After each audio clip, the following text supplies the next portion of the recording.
Assalamualaikum warahmatullahi wabarakatuh. Saya Karmila dari MTS Rodotul Ulum Kampung Mengkapan, Kecamatan Sungai Apit, Kabupaten Siak, Provinsi Riau, sekaligus sebagai mahasiswa PPG Daljab 3 Universitas Islam Sumatera Utara Medan. Pada tanggal 12 Januari 2023 saya melaksanakan praktek mengajar dengan judul RPP Alat-alat bersuci, subtema kedudukan air sebagai alat bersuci, sebagai bahan portofolio UIN Sumatera Medan. Terima kasih. Assalamualaikum warahmatullahi wabarakatuh.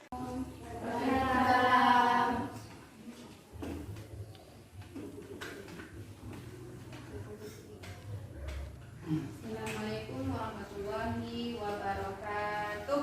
Waalaikumsalam warahmatullahi wabarakatuh.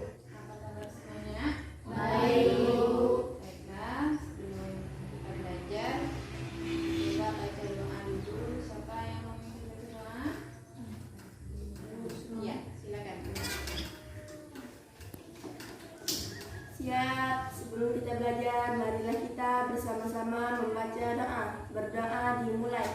Bismillahirrahmanirrahim. Rabbi zidni. Kita belajar ibu absen dulu ya. Yuk.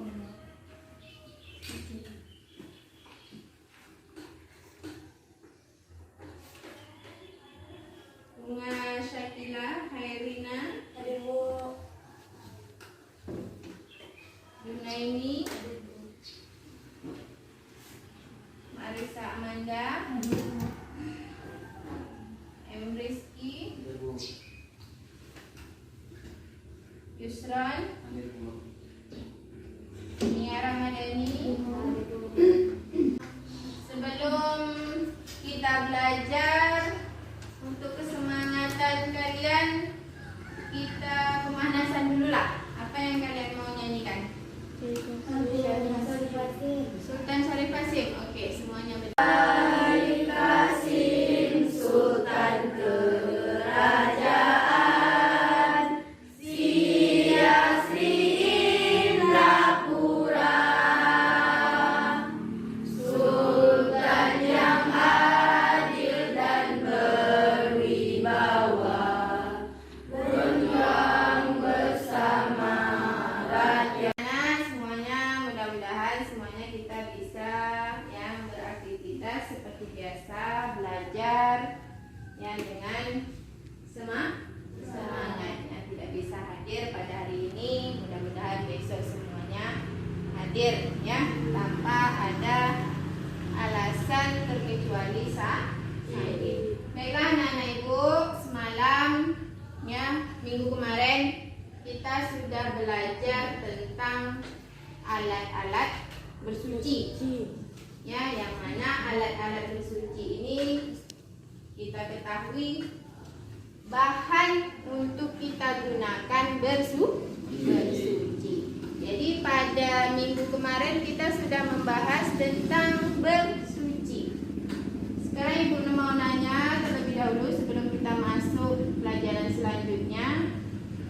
Bersuci itu terbagi berapa macam? Dua macam. Apa saja? Lahiriah dan batiniah. Iya, bersuci secara lahiriah dan juga bersuci secara batiniah. Contoh bersuci secara lahiriah, Bunga. Mandi, Iya, mandi, berwudu, lagi tayamum. Kalau batiniah, siapa yang bisa?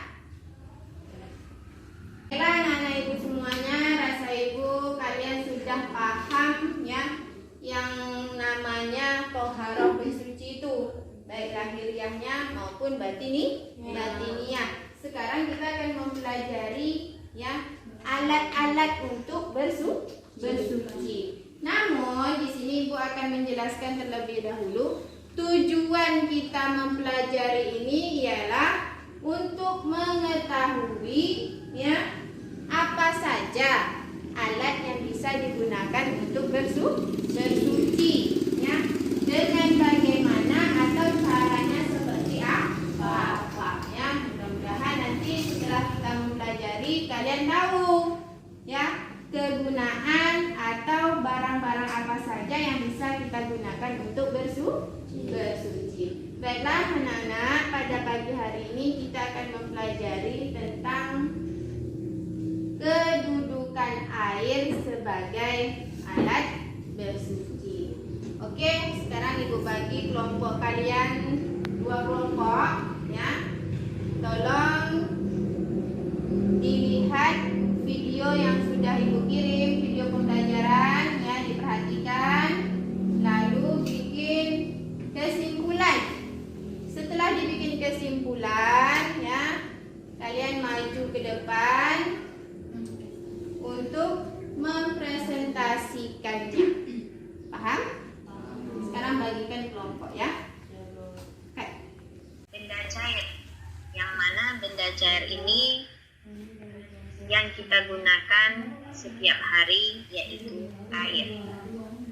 Yang kedua, benda padat atau alat suci selain air setiap hari, yaitu air. Yang kedua, benda padat atau macam-macam alat suci, yaitu air. Kita akan membahas terlebih dahulu air yang bisa digunakan seperti apa saja. Baik, air tidak semua dapat digunakan untuk bersih. Air dikelompokkan menjadi 4 macam, yaitu yang pertama, air suci yang mensucikan atau disebut air mutlak. Yang kedua, air suci. Dan selesai semuanya? Coba kelompok berapa yang sudah siap untuk maju ke depan mempresentasikan pemahamannya dari video itu? Oke, kelompok 1 silakan maju ke depan. Kelompok 2 perhatikan, dengarkan, terus yang tidak dipahami kita ditanya. Oke, silakan kelompok 1 maju ke depan. Assalamualaikum warahmatullahi wabarakatuh. Waalaikumsalam warahmatullahi wabarakatuh. Baiklah, kami dari kelompok 1 akan mempresentasikan tentang air sebagai alat bersuci. Air sebagai alat bersuci. Tahukah kamu terbagi menjadi beberapa bagian air untuk bersuci? Alat yang paling Yang bertanya coba berdiri, nak. Assalamualaikum warahmatullahi wabarakatuh. Waalaikumsalam warahmatullahi wabarakatuh. Kami dari kelompok 2 akan menanyakan ke kelompok 1. Dari yang saya dengar, air es atau salju bisa digunakan untuk bersuci. Apakah air es di kulkas bisa digunakan untuk bersuci? Baiklah, kami akan menjawab pertanyaan dari kelompok 2. Es yang di kulkas tidak bisa digunakan untuk bersuci karena es atau salju di sini yaitu es atau salju yang ukurannya banyak-banyak, bukan es yang sengaja air dibekukan. Kelompok 1 ibu ucapkan terima kasih, ya, atas presentasinya, ya. Oke, silakan kelompok 2 maju untuk menyampaikan hasil dari pengamatannya atau pemahamannya dari video yang sudah ibu bagikan. Silakan maju kelompok 2. Kelompok 1 yang kalau tidak mengerti nanti silakan bertanya, ya, jangan diam saja. Assalamualaikum warahmatullahi Wabarakatuh. Waalaikumsalam warahmatullahi wabarakatuh. Kami dari kelompok 2 ingin mempresentasikan hasil dari ringkasan Ya, terima kasih kepada semua kelompok kelas 1 dan 2 yang sudah, ya, mempresentasikan hasil dari pemahaman kalian lewat video pembelajaran yang ibu bagikan, ya. Walaupun masih ada sedikit, ya, kekurangan atau masih dalam menjawabnya masih ada yang kurang. Baiklah anak-anak ibu semuanya, ya. Pada pagi hari ini kita mempelajari yaitu tentang alat-alat bersuci. Yang mana alat-alat bersuci ini yaitu yang pertama kita gunakan adalah air. Kedudukan air sebagai alat. Apa saja yang dikatakan air mutlak? Air hujan, air mata air, air laut, air sungai, air sumur, air es, air salju. Iya. Air mutlak itu adalah air yang suci. Yang tidak terkena apapun ya, air yang memang benar-benar mutlak suci airnya yang bisa digunakan untuk bersuci.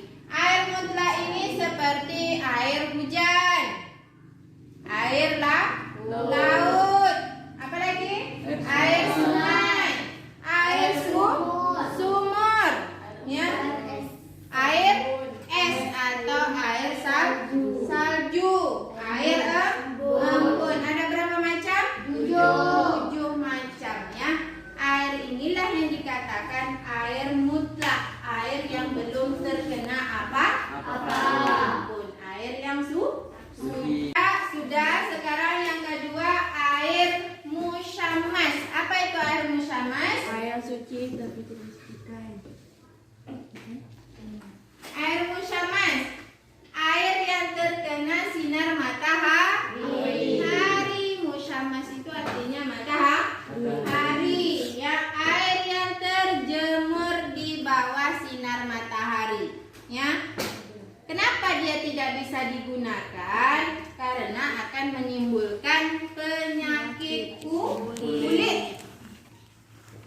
Ya, air ini tidak bisa digunakan untuk bersuci. Tapi bagaimana Bu kalau tidak ada air lagi? Boleh. Sebenarnya air musyammas ini suci, cuma dia tidak bisa digunakan karena apa? Karena terjemur matahari. Ya, dia akan membahayakan kulit kita. Cobalah kalian cuci muka kalian air yang terjemur di bawah sinar matahari, panas. Ya kan? Nanti akan menimbul panam atau kulit-kulit yang berbucak-bucak itu ya. Ya itu. Jadi itu yang takut dihindarkan dari menggunakan air musyammas. Paham ya? Oke, selanjutnya air suci tapi tidak bisa digunakan untuk bersuci. Contohnya apa? Air buah-buahan. Iya, air buah-buahan. Lagi? Air yang dikeluarkan dari pepohonan. Air yang dikeluarkan dari pepohonan. Lagi? Air suci yang tercampur benda-benda suci lain. Iya, apa? Air yang suci dicampur airnya. Air ya. Air yang suci, dia suci nih, ya, tapi tidak bisa digunakan untuk mandi, berwudu, mencuci hadas maupun najis, ya. Itu tidak bisa digunakan. Karena apa? Ya. Air ini contohnya seperti air kopi, Air susu. air susu, lagi air teh, ya. Ada yang bisa mandi pakai air teh? Tidak. Bisa.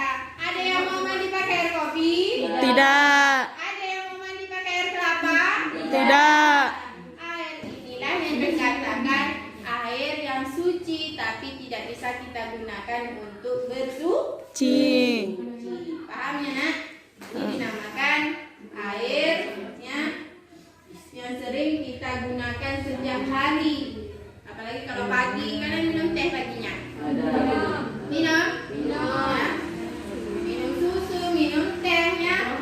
Begitu juga air yang ada di dalam, seperti contoh air pohon kelapa. Apa namanya? Buah kelapa. Ya, ada air kan? Ada. Bisa diminum kan? Bisa. Enak? Enak. Iya, enak. Tapi tidak bisa digunakan untuk Bersuci. Mandi. Ya, tak bisa digunakan untuk Berwudu. berwudu. Nanti kena gotong semua. Nah, selanjutnya air mutanajis. Apa itu air mutanajis?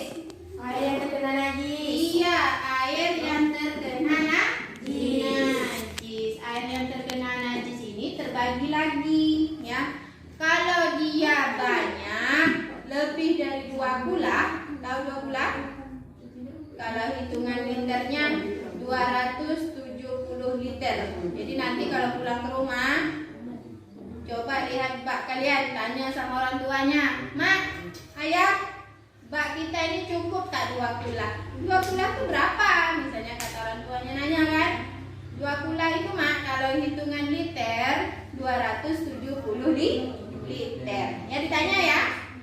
Karena bak mandi ini kadang sering kita gunakan untuk bersuci, baik mandi maupun berwudu.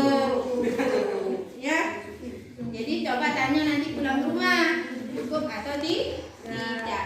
Air 2 kula ini ya, jika dia lebih dari 2 kula terkena najis, misalnya najis teh cicak jatuh ya, atau bangkai cicak yang jatuh yang tidak merubah warna, bau, rasanya, itu masih bisa digunakan selagi darahnya tidak mengalir ya. Contoh misalnya lagi, kamu lihat bangkai yang jatuh itu, najis yang jatuh itu najis seperti apa? Kalau darahnya mengalir seperti bangkai kucing ya, bangkai tikus, dia kan punya darah yang mengalir kan? Jatuh ke bak kamar mandi kamu, walaupun dia banyak atau lebih dari 2 kula, tapi bak ini kan tidak mengalir ya. Ini bisa dikatakan najis. Jadi hati-hati. Ada yang mau menggunakan air yang terjatuh sama najis? Tidak. Kucing? Tidak. Jadi nanti pulang ke rumah diperhatikan. Kalian kan sudah tahu nih ya, kegunaan air sebagai alat bersih. Jadi hati-hati ya. Pak kamar mandinya diperhatikan. Air dalam dalam tangkinya ditengok, dibersihkan kalau perlu. Takutnya nanti ada bangkai-bangkai yang tidak kita ketahui ya. Karena air ini adalah kebutuhan manusia yang digunakan setiap hari. Paham ya nak ya? Paham semuanya? Baiklah anak-anak ibu ya. Untuk pelajaran hari ini sampai di sini ya, mudah-mudahan semuanya bisa paham ya, bisa diterapkan di rumah. Jangan sekedar belajar di sekolah saja ya. Digunakan di rumah, diterapkan, dipakaikan ya apa yang sudah kalian pelajari. Baiklah, untuk pelajaran tentang alat-alat bersuci masih ada lagi ya. Untuk minggu depan kita akan mempelajari selain dari air, karena alat-alat bersuci ini bukan hanya saja air, ada yang lainnya ya. Silakan dibaca bukunya di rumah, jangan main HP terus, belajar yang rajin, jangan malas, jangan jalan-jalan terus ya. Bantu orang tua di rumah ya, berbaktilah kepada orang tua. Ingat pesan ini ya. Oke. Akhirnya assalamualaikum warahmatullahi wabarakatuh. Waalaikumsalam warahmatullahi wabarakatuh.